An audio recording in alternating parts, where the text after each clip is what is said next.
Today we're diving into a hot topic, government contractors. With big changes in the Trump administration, how will this impact contractors? Will layoffs hit hard? And what can you expect as this sector evolves? Let's get into it. Let's look back. When Donald Trump took office in 2017, his administration pushed for a smaller federal workforce as part of its broader efforts to reduce government spending. One of the key parts of this strategy, right when he came in office, he went ahead and implemented a hiring freeze, much like we're seeing today. And what did that result in? As government agencies were experiencing attrition, they had to rely more heavily on the contractor. As a result, the number of contractors have exploded in recent years. This time, Trump's second term, he set up DOGE, the Department of Government Efficiency. This was introduced as a part of ongoing efforts to streamline operations and reduce costs. Speaking of DOGE, Vivek resigned. He's no longer co-leader of DOGE. Instead, a lot of people are speculating he wants to run for governor of Ohio. So he's gone. It's just Elon heading up DOGE. Here's where things get interesting. While the number of federal employees remained steady, the number of contractors surged. There are currently more government contractors than full-time federal employees. There's at least 2 contractors, if not more, for every 1 federal employee. And that doesn't get enough attention. There's no spotlight on that fact because they're not counted as part of the federal workforce. And it's not politically advantageous to put a spotlight on it. Instead, we can just look at the federal employees, paint them as villains, say this is what's wrong with federal spending. We have bloated government, too many regulations, all the while the giant in the room is actually the contracting community. I don't have anything against the contracting community, but it takes money. It takes a lot of money. A lot of these individuals are in defense contracting. So you could be investing in new technology and doing research and development towards a new jet fighter, spend $1 trillion plus, and then not even roll out that program. And nobody really bats an eye. Nobody in Congress stomps on the floor and gets angry at that. But they get angry at a lot of other things. So during downsizing, contractors do pick up the slack.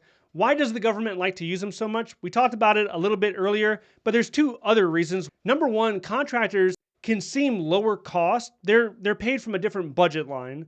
And federal employees, if you relied upon them, you would have to pay more in the long term, especially after they get fully vested into a pension. They have their TSP balloon up. Those are all costs, the matching costs, the insurance, everything else. The government has to pay that. So contractors can look cheap from that perspective. Number 2, contractors, they're easier to fire, and it kind of shifts the risk away from the government in a certain perspective, from the lens point. It's not a federal employee that's messing something up. It's a private contractor that can be easily fired later. Now, many people don't mind being contractors, especially since a defense contractor in the D.C. area, they can earn over $200,000 a year. Most federal employees are limited by the GS pay band that only goes up to $195,000 a year. That's if you're a GS-15 in D.C. I think you have to be at least a step 5. That's where your pay ceiling's at. Now, not every federal employee is on the GS pay band, but about 70% are. But not everything is safe for federal contractors. There's evidence that suggests DOGE could be looking at the contracting community through a microscope in order to cut costs. The amount that we spend on contracting on an annual basis is over $700 billion.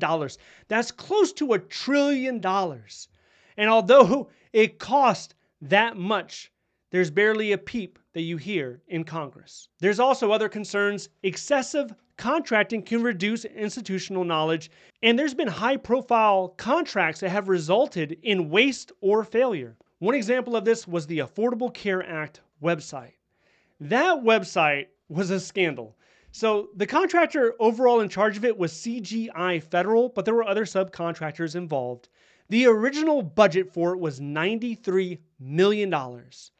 But ultimately, when all was said and done, it was close to $300 million to get it done when it launched. When the website went live, only 1% of people were able to get in there and enroll in a healthcare plan. Every week there were reports of problems, crashes. The government ultimately had to spend an additional $2 billion to get that website fixed. Then we have the F-35 Joint Strike Fighter program. Lifetime cost includes $1 trillion. Now, it's not just one aircraft. This includes 2,000 aircrafts. But check this out. The pilot's helmet alone cost $400,000. Lockheed Martin took the lead on this contract. With a renewed focus on cutting contracting costs, we could see layoffs. That could be a very real threat. We've already seen examples of this in the past. If you look at 2013 sequester cuts, for example, thousands of contractors were laid off and they saw their hours dramatically reduced. In fact, some of the largest contracting companies like Lockheed Martin, Northrop Grumman, Raytheon, they've had to downsize after contracts were trimmed or canceled. And with a looming possibility of further cuts, it's not just government employees who should be worried. As we all know, there's always a battle of controlling spending and ensuring the government gets done what it needs to get done. Some of it requires contracting support, without a doubt. The question is, who's going to get cut? As a contractor, you're probably a lot more safe if you have IT skills, if you have engineering skills, cybersecurity, because you can take that skill set, you can pivot, you can pretty much go anywhere. Now, with this administration, especially at this time, you're going to be safer in DOD. And there's a lot of defense contractors that support DOD. Same thing with DHS. A lot of people that are in contracting, they understand the instability. They've been through the lull between one contract and another contract. Even though the money could be higher, you have more instability where there could be a situation where there is no other contract to put you on. And there you are. You're getting paid for a few months and eventually the company lets you go, because you're of no use to them anymore. And all that time that you spent working there, that wasn't towards a pension. Yeah, they had a 401k, but there was no pension associated with your retirement.